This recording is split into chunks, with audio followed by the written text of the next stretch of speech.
We've got a lot to discuss. Welcome, Michael Collins, Wandering Wolf Travels. How are you today, brother? What is up, brother? That is quite an intro. You're gonna have to tell me how that was done because that was pretty cool. All AI art, and my good friend Zertis actually is responsible for that one. Very cool. Yeah, Yeah, we're good. Cool and very unique. I'd it love to have is something like that going. right. Very So very I'm gonna 70s-esque type of a kind of a flow there. right. It's before the '80s with the the vaporwave style, right? Because it's like it's Yeah, run before, right? It's yeah, yeah, yeah, yeah. I love it. totally. Yeah, so I'm going to be starting coming up now that I'm setting up my silk screening shop and art shop and all of the video production we're doing in digital design.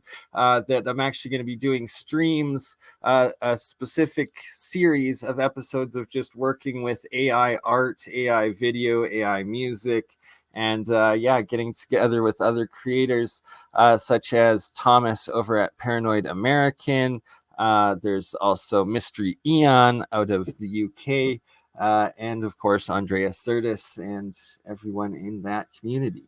Nice. Anywho, we are here to discuss your epic travels and such places as this right here, Sage Wall, which I have yet to get to and need to get to and am determined to. So I'm putting it half on you that together we have to make it there. Hopefully this year, but if not, definitely next year together. But we're going for this year. It did. It's you know, I'd love to do that first of all, and you will not regret it. Walking up to this site, for me, it felt comparable to walking up to Sacsayhuaman in Peru. It felt very comparable. And it's just shocking. The pictures, videos, and stuff like that don't do it justice in terms of actually seeing it in person for sure. And Chris and Linda are the property owners up there at Sage Mountain Center. They're just wonderful and have invested so much of their own personal time, money, and resources into clearing that space, um, making it the site available for people to come and visit, and continuing to fund scientific work and research that's been going on now for several years, with more ramping up to be done this year. That's absolutely awesome. And what needs to happen, and what is so great about this site, and that you're also involved with them in this process, and that instead of like covering it up or neglecting it or just cognitive dissonance, it doesn't exist or whatever, at so many other different places, they actually are taking it hands on. They're making the most of it. Like, and yeah, turning it into both an active tourist slash archaeological site, right, where it's the best of both worlds, and it's being done in the open. Yeah, and I'm really excited about the work that's coming up this year with what up with they're clearing at the backside, which we were all very curious about.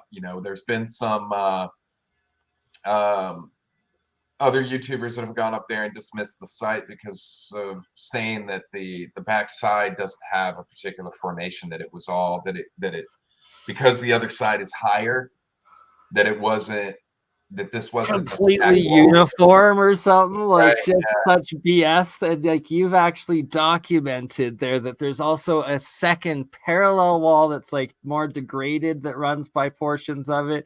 You found other megalithic workings, like the circle, like the carving or the holes in the stones and stuff like that, and then the different polygonal masonry stuff like that. Shout out, I am Kairos. Great work. Great to have you, brother.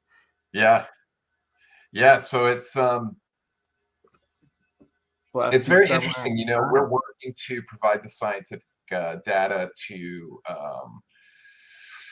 tilt this one way or the other in terms of, for sure, megalithic wall or geological formation. And I don't think that we lose either way, because even if this was a geological formation, it's so wholly unique in so many different ways. We're providing a wealth of information to the area, but the abundance of findings, like things that we're finding up there, that I've been kind of documenting over the last several years, have been incredible. And so we're really excited to continue on with that work, because the wall is really amazing. You've got these, well, right there, you've got these blocks, these massive blocks. You've got all sorts of kind of right angles and fitted pieces. You have the other Right, like identifying. that's straight up massive megalithic or polygonal megalithic masonry construction. Like if this was in South America, there would be zero doubt about the fact that it was constructed by some hominid civilization of the past. Like, Yeah, we'd be looking, the they'd be interest level claiming would the be, local natives made it, actually, yeah. when they most likely inherited it from, past cataclysm, And we have whatnot. plenty of examples in the US. We have dolmens, we have cart ruts. We now have this to look at and research. There's a lot of stuff going on in North America that is categorically dismissed by the scientific community just outright, just because it's basically in North America, would be my opinion. Because, especially when you look at stuff like the dolmens, and I did provide some pictures in the comparison folder, but the dolmens are always explained away as glacial erratics. But if those were found anywhere else, they would be instantly researched for what they are. And I think the best example of that I've seen here in America is balanced rock up in New England. Um, that that dolmen is so Right, like look hugely at this. comparable.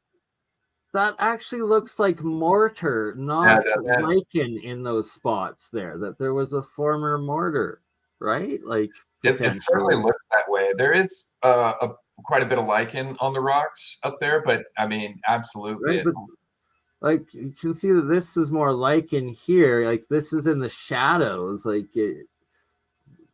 yeah. And in some of yeah, these holes, right? Like yeah, those are very interesting.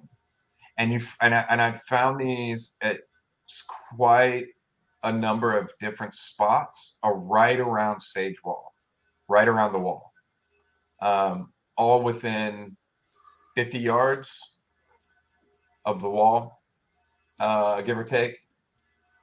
Some in with multiple cup hole formations like that, some with singular, some right next to the wall.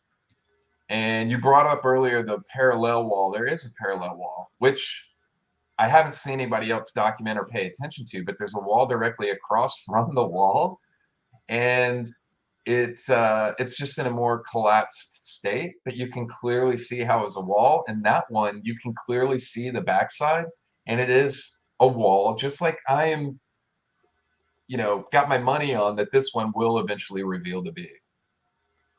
so I am showing you here. I had to bring this up. This is actually a site that you gave me the exact location for. I was misinformed, thought it was Orion, Alberta. It's actually Red Rock Coulee, Alberta, just southwest of Medicine Hat. Mhm. And when I went here, this I found on a few of they were red boulders, but they weren't the round ones. They were different shape style ones, but they also have the holes in them, and that there's clear evidence that there's a shell and that it's either geopolymer or like a process of like oxidization or aging or something that built on the outside, and that this was clearly done, like constructed in them, right? Like, or at the beginning of it. It's not from weathering. Like when it weathers, it chips away and it breaks that outer layer that it is part of in these holes, which I suspect leads to geopolymer, but not sure, right? And there is a process of which, if there's slight indentions in geological formations, if a rock or pebble gets in there and gets blown around for quite a period of time, it slowly circles and circles and it just wears away until you have these cup holes. But you know, the But interesting that's what I'm showing here, is that this is clearly not the process, because, and there's several more photos of different rocks that all show this here, that there's this outer red casing shell and it goes into the holes and it's all part of the hole, and that any rocks and debris in here, there's still that red outer casing attached to it, and that you can chip it off, and it's all along it, right? So that it had right. to be So formed from the beginning, not from erosion. right. So you just have to be, you know, kind of aware of that when you're looking for these cup holes, is differentiating, you know, between what you're looking at or looking for sometimes, because we know that Native Americans and even before then made these holes, and a lot of times would be in alignment with stars and different things like that. So, you know, there's a lot of interesting things that you can do with these examples to kind of try to validate them, and get, you know, work towards that kind of the truth of the matter. See if there's some connections that you can make there to further solidify the site, with whatever that may be, whichever you're looking at. Red Rocks Coulee is Right? Does really, that not resemble a mound? I say that's suspiciously mound-like. yeah. And that area is, there's thousands of these spheres out there. And Right? huge shout out to my buddy Bob if he watches this at any point. Um, but he provided me with the opportunity to go see all this, and actually set up the whole trip where I went out to the Mystery Rocks there in Saskatchewan.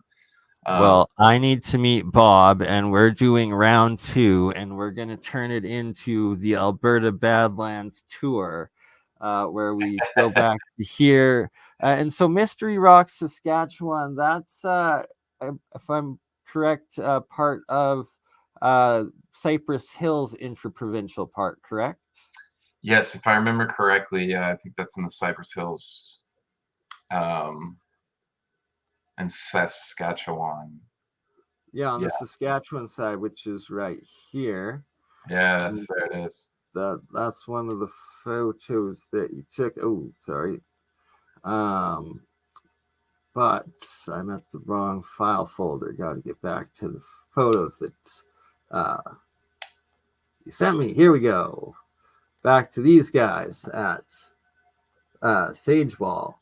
And then this right here is a comparison. You've been to both of these sites. You recently were down in Peru, but then you've also been to the Canary Islands. And then in the background, we have advertising of the Peru trip that you're doing again, for anyone that wants to go with you. Yeah, it's gonna be But, a good one. oh, no, never mind. Failing. All right, back to the pictures though. So here's the comparison of the Peruvian holes as well as in the Canary Islands, correct? Yes. So on the pictures on the left side are modern day Canary Islands. These are agricultural techniques used out there in a very similar climate. And on the right, the pictures on the right side are the band of holes found out in Peru. Now, the band of holes is, for the most part, an unexplained site. There is no consensus on what this site is or is about. And the theory that I've been proposing for a bit now, was that, you know, I saw these two well, you know, I've been looking at band of holes, and then I came across an article showing the Canary Islands, their agricultural techniques, and it just clicked. And so I went out to the band of holes, and then I wanted to go out to the Canary Islands. So I've just spent the last few months doing that, documenting both sites, making comparison, doing LiDAR and everything like that I could for comparison, to basically submit that the Band of Holes site might actually have something to do with agriculture, rather than the theories that have been proposed thus far, such as burial sites and tribute holes, that it had something more to do with agricultural techniques. And the ground is very similar. These 100%. holes in the Canary Islands, the reason they dig these holes is the top layer is extremely rocky, and it's also extremely windy environment. By planting in those holes and digging the holes and lining them with rocks, they're below the wind line and they're below that rocky top layer, so the root systems are able to take hold. And the hole also functions as a funnel for the limited amount of moisture in the area. The dew It each collects morning dew, overnight would come down into it, right? Like right? that All makes the dew and perfect everything. sense. Establishing just a macro amount of these microclimates for the agriculture. It makes perfect Correct. sense, Mike. You're bang on with that. So hopefully, I'll be putting those videos together soon with all the footage and different stuff that I've done and documented from both sites. And if there was some kind of link there, I think that would be huge, for explaining the Peru site in terms of that whole area and providing some answers for, as of yet, rather unexplained um, ancient site. Right. And the local legend is that it's a giant snake, correct? Yeah, I've heard that, but Or you is know that a this. different site that has the snake head on it? Well, I don't understand. That whole region. Um, I'm not sure why you would dig the holes to represent artwork when you could just scar the ground, like the Nazca lines in different places in some areas. With the limited amount of rainfall and different things that they have out there, I imagine that wouldn't be too difficult. Oops. Um, but Sorry, going just through. digging those holes and lining them with rocks and everything that they're doing would be a rather large undertaking. Sorry, went the wrong way in the folder. My bad. Boop, boop, boop. I gave you a lot to work with, so There we go. Here's more of the Canary Island ones, and that you yeah, can yeah. still see. So these aren't even being tended to today. They're just leftover ancient structures that still have natural vegetation growing in them. No, Correct? no, no. The Oh, Canary Islands are in active use, so those oh, are they are active. in active use. Okay, Yeah, and yeah, yeah, so good for them. they still use those there for modern agriculture. Nice. They started doing the vineyards there on the Canary Islands, and specifically in Lanzarote, back in the 1700s, I believe, to adapt to the climate and to be able to grow the vineyards. And Sounds the site great that to I me. toured was the El Grifo, which is, if I remember correctly, the oldest site, the oldest winery and vineyard there on Lanzarote. Like for size comparison, each one of these holes, the size of a pickup truck, two pickup trucks essentially. Yeah. Now the Band of Holes in Peru, the holes there are not that as large as these pictures here that were taken. Now, um, there are varying types of holes being used for the vineyards in Canary Islands. Now, what you might find interesting is that picture there. There were bones in there that looked like human bones and even skulls. Whether they were old Or yeah, there's modern, I another don't one know. here. Sorry, I'm trying to flip through to find. Yeah, see right here, right? Lots of them, and it's like, Which freaked us out what? a little bit So because there's what I gold. kind of have a gut instinct, intuition, horrific suspect of, with the victors' right history, the genocidal rewriting and conquerization of the past that happened by the conquistadors slash secret society called the Jesuits order and whatnot, that when they say that the Aztecs, Mayan, the Inca, and whatnot were, oh, this bloodthirsty, sacrificing all their own people, and that these are all pits of sacrifice, it's like, or you just slaughtered them all, and then as you genocided and killed all of them, put their bones in these spots as mass burials and just rewrote history potentially. Right, because we know that that's not beyond what was going on at the time, for sure. So, um, Yeah, the mass graves absolutely could have been, just horrible things happening from, uh, you know, the people coming over from Europe, and that walking. This is right now. That this right here, these holes, these are not typical of the whole area. We just saw those two, but seeing and they were right at Oh, the yeah. end. Right. So these are from your drone, the overtop of the length of it, and then I guess so. This is one of the sites there that had the Yeah, bones. so that would be one, and it's right at the end of the holes there at the lower part of the mountain. Yeah, I can see that. So it's like a structure at the Uh, beginning. right, and then that's Yeah, a another couple of hole. structures here. Yeah, you can Yeah, see several different structures that were and here. then once you get into the holes and they stretch on, we didn't find any more structures like that. Yeah, right. Well, because so if it's like a farm, right, you'd have all your buildings at like the beginning at one area, and then maybe like And you one even or have two these along the way or at the end. across, almost like they would be separation points for, I don't know, paths or change in crops or trees, Yeah, whatever you were planting. as it goes down the altitude, right? That you'd Right. plant different ones along.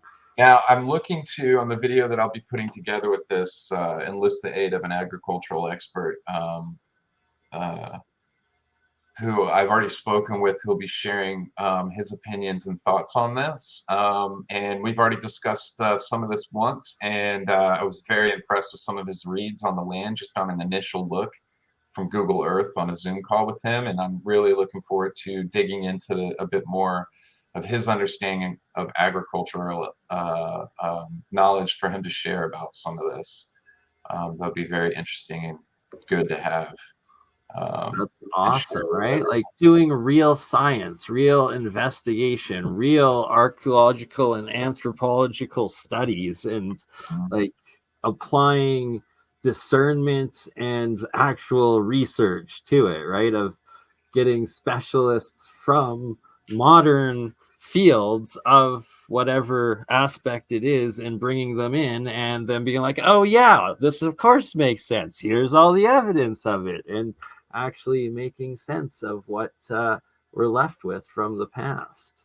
Yeah, because if you look at this, to me, it speaks more to something like planting or agriculture. If these were tribute holes or burials, I can't see that they would be laid out so compactly like they are without walking paths or separation between the Right. holes. Right, no markings of who or like the person or anything. Like it makes zero sense. You go through such like labor to build all of this out in the middle of nowhere, yet not have any markings or anything like that.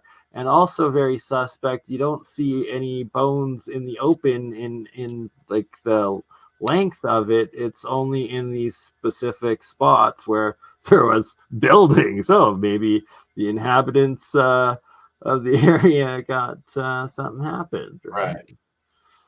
Oops.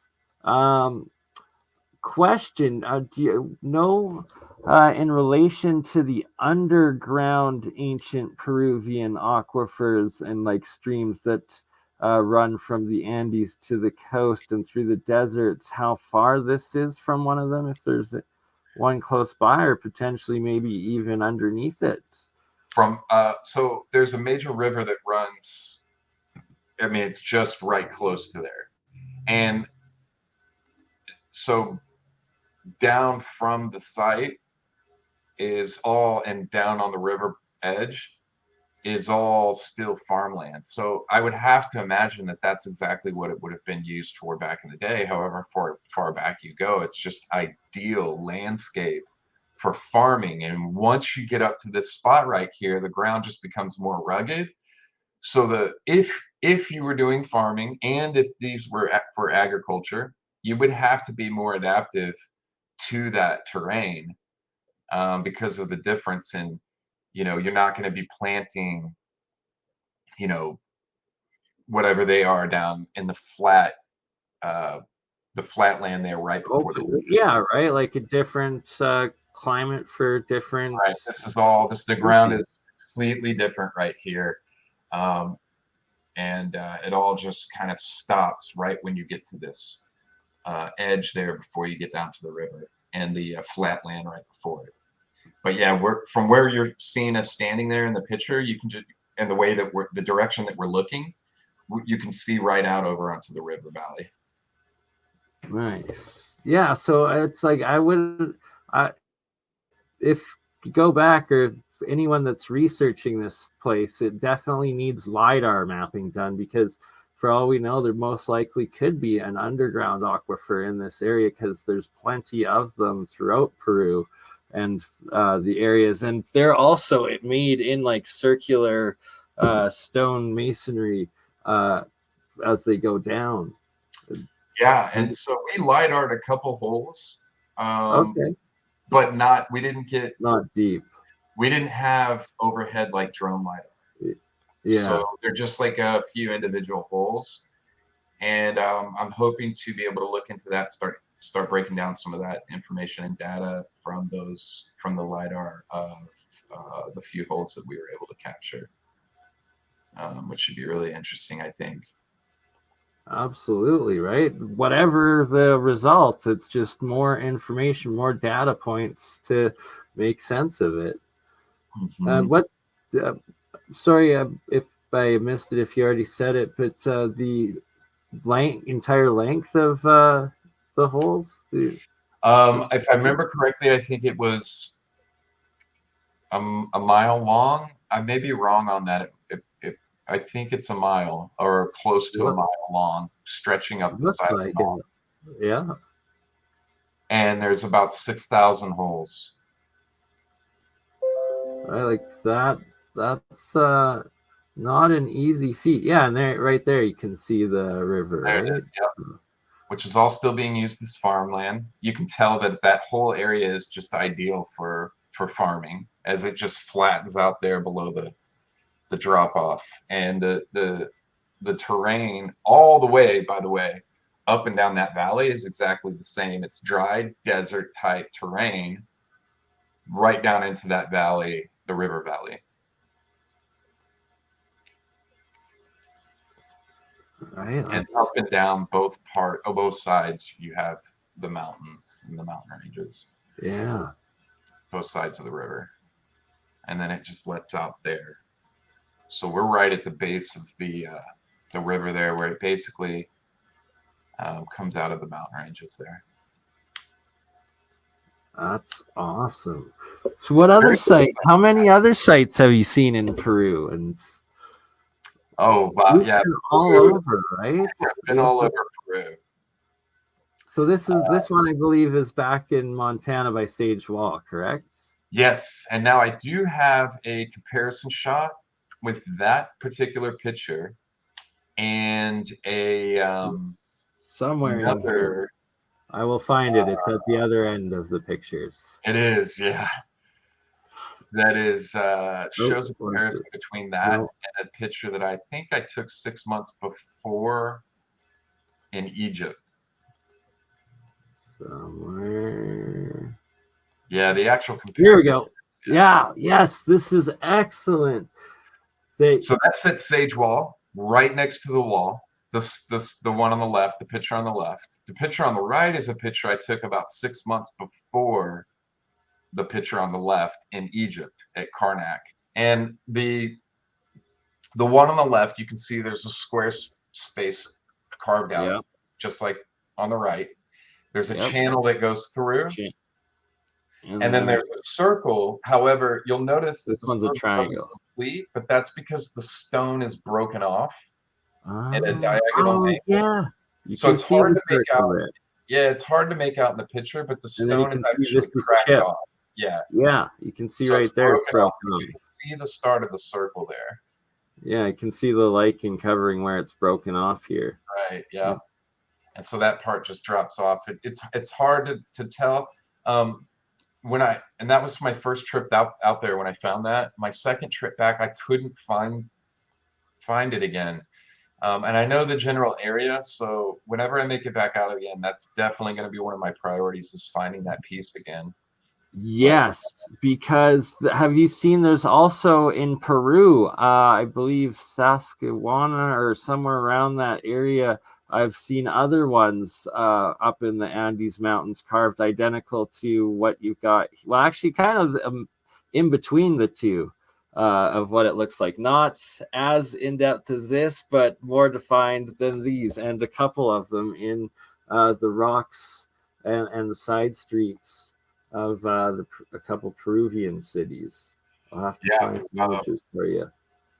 Peru has so many wonderful examples of different types of ancient stoneworking and megalithic construction, from these giant geopolymer looking blocks at Sacsayhuaman to these perfect, smaller, Oh, precise blocks at places like Coricancha. Um, Peru is just an incredible wealth of just awesomeness. there we go. Boom. Peru. That's Will right there on my left. He's on his channel is Incredible History. He's got All several right. books out and is doing incredible work. If you haven't checked his channel out, you got to check it out. It's called Incredible History. Good buddy of mine, and we had a lot of fun exploring all over Peru while I was down there. I have not, and that is a shame, but I'm going to as soon as we're done here, and we are going to have Incredible History back with Will and Michael for another one That would be because, fun. well, Yeah, Will's a great more the guy. He's merrier, doing right? amazing work. His book on he's been putting out several books that go into incredible amount of detail on North America. The one he just released was on South America, I believe, and he's working on another one now. He's in Argentina at the moment. Um, so great guy, and you can see right there. I was a little bit heavier. I think I've lost like 30 pounds since that trip. I've been traveling so much. Right? Getting in Yeah, shape, looking I good, Mr. was Mike. a big boy right there. But hiking Hey, through the Andes and then all over Europe for two to you three months. hike enough mountains, you Yeah, will lose weight, yeah, right? yeah. Lost about 30 pounds in 2, 3 months traveling. Getting in shape. Um, yeah, so you're doing another trip to Peru, like a tour guide trip to Peru. Where are you guys going for Yeah, that site? Peru trip's going to be in October. You can sign up. It's on, and I should have put that in the video link, but you can sign up. Um, I've got it posted various places on my socials and stuff, and I'll make sure to add that.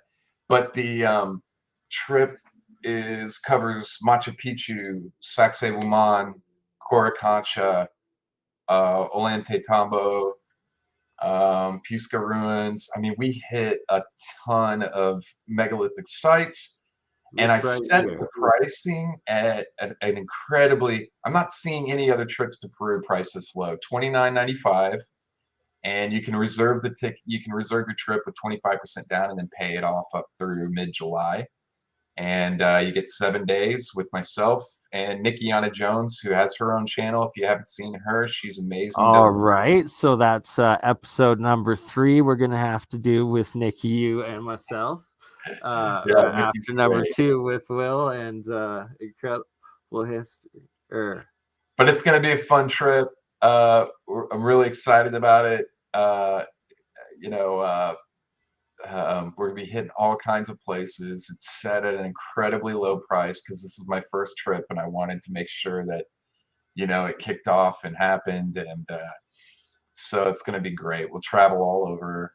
Like I Right, said, hit all the literally major doing it sites. right. Like the It's going to be list of the places you're visiting again. Like those are all the top sites that you want to go to that aren't like yeah, necessarily the most mainstream, but like the most epic as far as like giant megalithic what the f sites, yeah, right? for sure. Machu Picchu, Sacsayhuaman, Ollantaytambo, the Pisca ruins, Coricancha.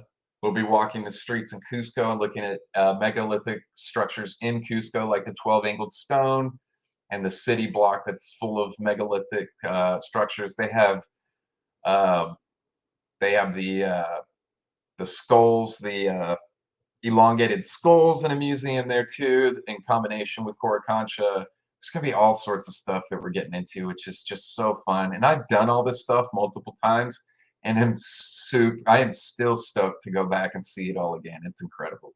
Just want to say I'm just popping in, but really exciting stuff, Michael. Thanks for inviting Hey. me, Bernie. I'll be set up in a second, but just keep going. I'm really excited to hear about this stuff. Awesome. Yeah, it's going to be a heck of a trip. So yeah, if you can make it, anybody, I any guess I watchers, was we'd muted. love to have you. And I'll grab the link for the trip and add it into the video description now. At least on I'll have it there on my channel, or I'll share it in the chat. Yeah, if you want to put it in the private chat, then I can put it up. And no worries, Zertis. Welcome, Andreas. And we just went live on the Andreas Zertis channel as well. For those just joining in, we have Michael Collins, Wandering Wolf Travels. And if you want to travel with Mike, you can go to Peru and check out Saskatchewan and what were all the other sites? One more time. The third time the chat.